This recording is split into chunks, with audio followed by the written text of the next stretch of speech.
حضرت ابو سعید خدری رضی اللہ تعالیٰ عنہ سے روایت ہے کہ رسول اللہ صلی اللہ علیہ وسلم ایک دن نماز کے لیے گھر سے مسجد تشریف لائے تو آپ نے لوگوں کو اس حال میں دیکھا کہ گویا وہاں مسجد ہی میں وہ کھلکھلا کر ہنس رہے ہیں، اور یہ حالت علامت تھی غفلت کی زیادتی کی۔ اس لیے رسول اللہ صلی اللہ علیہ وسلم نے ان کی اس حالت کی اصلاح کے لیے ارشاد فرمایا کہ میں تمہیں بتاتا ہوں کہ اگر تم لذتوں کو توڑ دینے والی موت کو زیادہ یاد کرو تو وہ تمہیں اس غفلت میں مبتلا نہ ہونے دے، لہٰذا موت کو زیادہ یاد کیا کرو۔ اس حدیث کو امام ترمذی نے نقل کیا۔ پہلے تو یہ سوچئے میں کس قدر بیمار ہوں، پہلے تو یہ سوچئے میں کس قدر بیمار ہوں، اور پھر مرنے کو گویا اب تو میں تیار ہوں، اور پھر مرنے کو گویا اب تو میں تیار ہوں۔ بعد اس کے سوچئے میں مر گیا روتے ہیں سب، میرے مرنے کی خبر سن کر جمع ہوتے ہیں سب، مجھ کو تختے پر لٹایا اور نہلانے لگے، پھر کفن کچھ لوگ مل کر مجھ کو پہنانے لگے، اب مجھے سب دیکھتے ہیں آخری دیدار ہے، اب مجھے سب دیکھتے ہیں آخری دیدار ہے، سب کے دل میں حسرتیں ہیں، سب کے دل میں پیار ہے، سب کے دل میں حسرتیں ہیں، سب کے دل میں پیار ہے۔ اب جنازہ ہے میرا تیار لے جانے لگے، اہل خانہ کو میرے کچھ لوگ بہلانے لگے، لا کے میت کو میری مسجد کے باہر رکھ دیا، اور پھر میرا جنازہ سب نے مل کر پڑھ لیا۔ اب مجھے کچھ لوگ قبرستان لے جانے لگے، پھر وہ قبرستان پہنچ کر مجھ کو دفنانے لگے،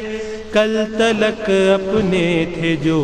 وہ آج بیگانے لگے، جب اندھیرے میں مجھے سب چھوڑ کر جانے لگے، قبر میں اب میں ہوں تنہا، پاس ہے منکر نکیر، جانب حق سے یہ گویا آئے ہیں بن کر سفیر، اب انہوں نے جو کیا مجھ سے اثر کوئی سوال، اب انہوں نے جو کیا مجھ سے اثر کوئی سوال، پاس تو کچھ بھی نہیں اس بد عمل کے جز ملال، پاس تو کچھ بھی نہیں اس بد عمل کے جز ملال۔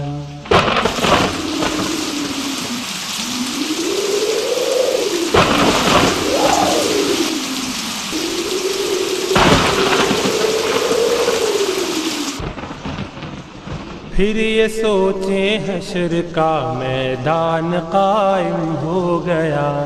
روز محشر عدل کا میزان قائم ہو گیا، میں کھڑا ہوں ایک طرف ہے خوف سے حالت بری، کیا دکھاؤں گا میں صورت ہے میری سیرت بری، غیب سے اتنے میں ایک آواز آتی ہے مجھے، ذات اس قہار کی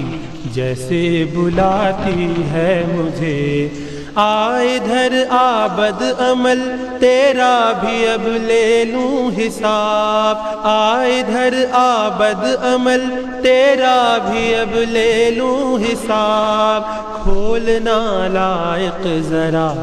اعمال کی اپنی کتاب، کھولنا لائق ذرا اعمال کی اپنی کتاب۔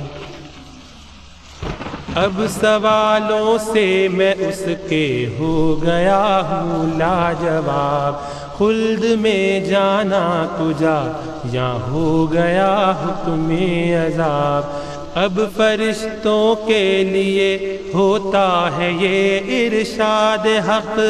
ڈال دو دوزخ میں اس کو تاکہ حاصل ہو سبق۔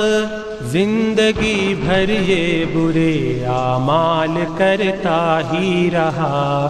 عالم فانی کی رنگینی پہ مرتا ہی رہا،